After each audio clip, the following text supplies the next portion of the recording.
Es Alejandro Gamboa, mi primo, quien me mandó su presentación y le dije que estaba un poquito larga, pero tienes los 5 minuticos, Alejandro. Adelante. Gracias Darío y gracias a todos. He aprendido mucho. Me ha gustado mucho la última lectura que hiciste de Silvio.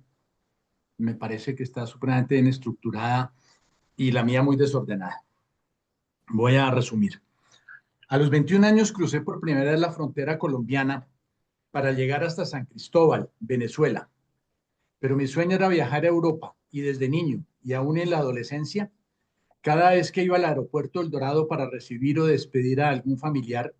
solía acercarme al muelle internacional para ver cómo en la pantalla de vuelos internacionales las letras y números giraban rápidamente, como veletas, mostrando los nombres y destinos internacionales de las compañías aéreas que en ese entonces operaban en el país. Europa me atraía enormemente, no solo por su diversidad cultural e idiomática,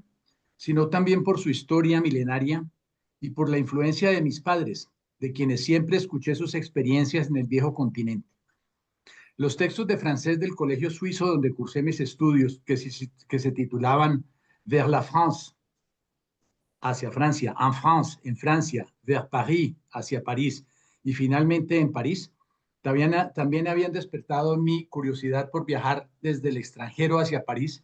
como meca del arte, la cultura y la política. Esa ansiedad de viajar por el mundo y conocerlo en todos sus aspectos se acrecentó cuando tuve la oportunidad de trabajar en el Ministerio de Relaciones Exteriores estando aún en la universidad, donde mi trabajo consistía en leer los informes y análisis de los embajadores de Colombia sobre el devenir político en los países donde se encontraban acreditados y sobre las discusiones que tenían lugar sobre diferentes tópicos en las reuniones de los principales organismos internacionales. Yo debía responder con comentarios, pero tan solo con el conocimiento de mis lecturas de las noticias internacionales y desde un escritorio, pues aún no había salido del país. Esta experiencia acrecentó mi curiosidad por el acontecer internacional y por los debates en las diferentes agencias internacionales que constituyen el orden político, económico y militar del orbe. Fue tan solo a mis 24 años cuando, siendo secretario del Consejo de Ministros, el presidente de Tancur me ofreció la posibilidad de trabajar como primer secretario de la misión permanente de Colombia ante la Oficina Europea de Naciones Unidas en Ginebra, Suiza. Partí con mucha ansiedad por una nueva etapa de descubrimiento del mundo y de mí mismo, llevando conmigo todos mis saberes, mi ropa y algunos libros, metido todo en una gigantesca maleta de cuero con rodachines de acero que era novedad para la época. Por primera vez sentí que lo material cabe en un espacio reducido y que lo importante y más amplio se lleva en el espíritu, que cada vez se enriquece más con las vivencias de todo tipo, como el Golmundo de Hermann Hesse o el Vivir para contarla de García Márquez. Comenzaba así a cumplir mi deseo de conocer el viejo continente, pero sobre todo un viaje que me enriquecería enormemente y que marcaría el derrotero para el resto de mis días, la experiencia internacional. Conocí el funcionamiento de los organismos internacionales más importantes de las Naciones Unidas.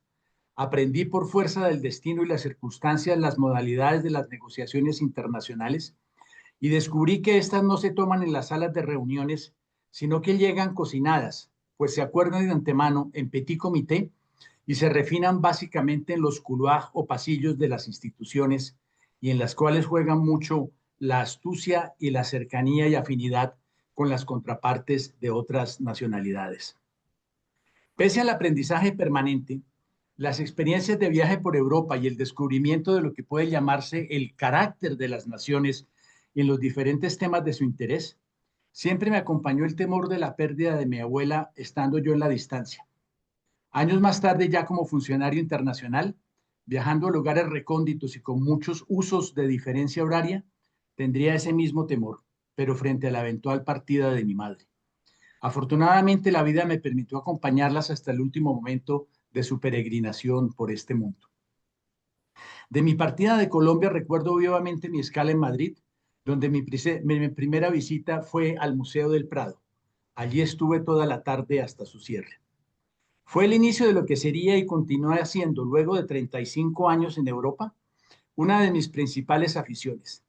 Viajar y descubrir el mundo y sus ciudades, caminándolas hasta el agotamiento, visitando los principales museos y monumentos, degustando lo más variado de la gastronomía, incluido por supuesto mis infaltables visitas a los mercados locales, donde siempre veo y degusto los diferentes productos y sus variadas recetas. Por supuesto, mi primer viaje por Europa fue a París, la ciudad luz cuyas calles ya había recorrido teóricamente en mis textos de francés. Quería embeberme de París y creo recorrí los principales íconos de la capital de Francia, que unos años más tarde me privilegiaría con su nacionalidad. 10 días después de mi experiencia parisina visité Londres, al mes siguiente Italia y en el entretanto viajes alrededor de Suiza para subir al Monte Blanco, gozar del lago de Annecy y comenzar a descubrir las ciudades suizas y los pueblos de montaña. Recuerdo que viajar dentro del continente europeo por vía aérea en ese entonces era muy costoso, pues los tiquetes a Madrid, Londres, Roma o Alemania no bajaban de los 500 francos suizos, pues no existían las compañías low cost. Las comunicaciones permanentes con mi madre y con mi abuela también fueron parte importante de mis gastos, pues no había teléfonos celulares ni aplicaciones como el WhatsApp que hacen más que irrisorio gratis el comunicarse con el mundo. Particularmente recuerdo un viaje por tierra hasta la entonces Checoslovaquia, donde compré, además de interesantes antigüedades, toda una colección de cristalería de Bacará, cuyas piezas guardo casi todas sin estrenar. Otro viaje de descubrimiento lo hice en tren desde Frankfurt hasta Berlín para sentir la diferencia entre el este y el oeste en la época de la Guerra Fría. Me tocó de madrugada el cambio de máquina al entrar en territorio de Alemania Oriental, la revisión estricta de pasaportes por parte de las autoridades de inmigración y el descubrir al día siguiente un Berlín occidental de opulencia, donde encontré lujos, pero también las perversiones del occidente. Grandes restaurantes, las mejores marcas de ropa a precios increíblemente bajos, las réplicas de las discotecas de Nueva York, Londres y París, los barrios rojos europeos y una molesta oferta permanente de drogas. En la parte oriental todo era calma y quietud, salvo en el supermercado cerca de la plaza de la torre de televisión, cuya oferta de verduras era triste y escasa, pero donde se veía a los soldados estadounidenses llenando Cádiz con cámaras fotográficas y relojes, y donde en los sótanos se escuchaba en vivo música rock al estilo socialista, con volúmenes ensordecedores, pero donde los asistentes estaban todos sentados leyendo un libro. Vendría luego un viaje de descubrimiento al Asia, comenzando por la India, siguiendo a Tailandia, la China y el protectorado de Hong Kong, pues ya se había anunciado que 10 años después pasaría a manos chinas. Así comencé a rellenar una larga lista de países que digo haber conocido porque he pernoctado en ellos y que entre turismo y trabajo suman hoy un número que me aterra y me deleita. 131 países visitados, varios de ellos en diversas ocasiones y a diferentes ciudades. Mis trabajos como diplomático, primero representando a Colombia, luego como funcionario internacional, me dejaron inmensas y muy gratas experiencias, varias de ellas difíciles y estresantes que tuve que sortear con astucia, cuando, por ejemplo, con ocasión de las negociaciones para establecer la Organización Mundial del Comercio, en Suiza, la delegación de Suiza, apoyada por los Estados Unidos, la entonces Comunidad Europea, Japón, Canadá y Australia, presentó una propuesta en materia de propiedad intelectual para que los esquemas de trazado base de los circuitos integrados no solo estuviesen legítimamente incorporados en los microchips, como ya lo disponían las normas nacionales e internacionales, sino que a su vez estos fuesen incorporados legítimamente, es decir, con permiso, en los diferentes aparatos y electrodomésticos. A falta de instrucciones de las autoridades de Colombia, pero viendo la dificultad del asunto, me limité a preguntar a los proponentes que le aclarasen al país cuál era su verdadera y legítima prioridad. Si asegurar que todos los aparatos que llegasen a Colombia tuvieran un estricto control por parte de aduaneros y autoridades militares para verificar el uso autorizado de microchips, o que por el contrario éstas concentraran las inspecciones y vigilancias en frontera para que no saliera cocaína ni entraran armas para los movimientos armados y narcotraficantes. Ahí murió la propuesta y no fue incorporada, como se pretendía, al acuerdo de la OMC sobre la propiedad intelectual. Tenía tan solo 24 años y medio. En la OMC trabajé primero en temas de comercio y medio ambiente y reglamentos y normas técnicas internacionales. Luego tuve que lidiar con toda la normatividad del sistema multilateral de comercio que regula el acceso de las mercancías a los mercados internacionales. Durante los últimos 11 años de mi carrera como diplomático internacional, me desempeñé como secretario del Consejo de Comercio de Mercancías, que puede considerarse como el tercer órgano más importante de la OMC, luego del Consejo General y del Mecanismo para la Solución de Diferencias Comerciales.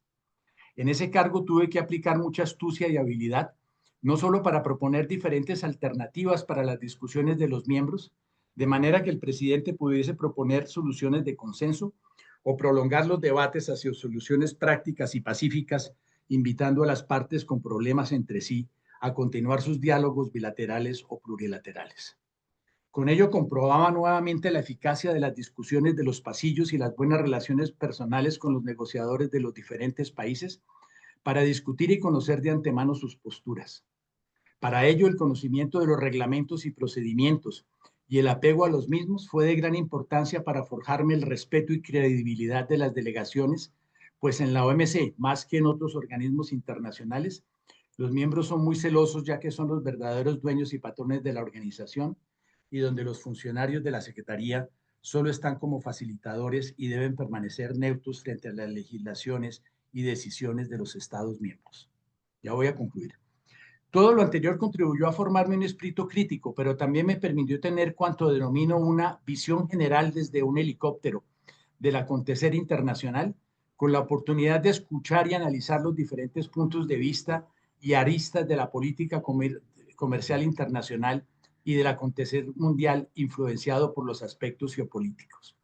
Esa experiencia como negociador internacional y como funcionario internacional contribuyó a forjar mi espíritu crítico y ansia de entender las dificultades y preocupaciones de los diferentes actores de la escena internacional,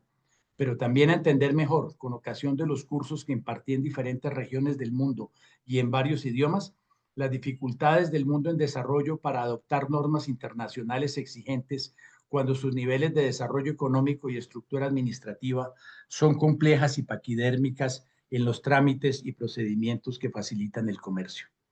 En conclusión, mi partida de Colombia me enriqueció profundamente, aumentó mi criticismo y alimentó mi permanente inquietud por conocer el mundo, pero también debo reconocer que mi formación y experiencia en el país también han constituido base importante para mi desarrollo personal y profesional. Muchas gracias.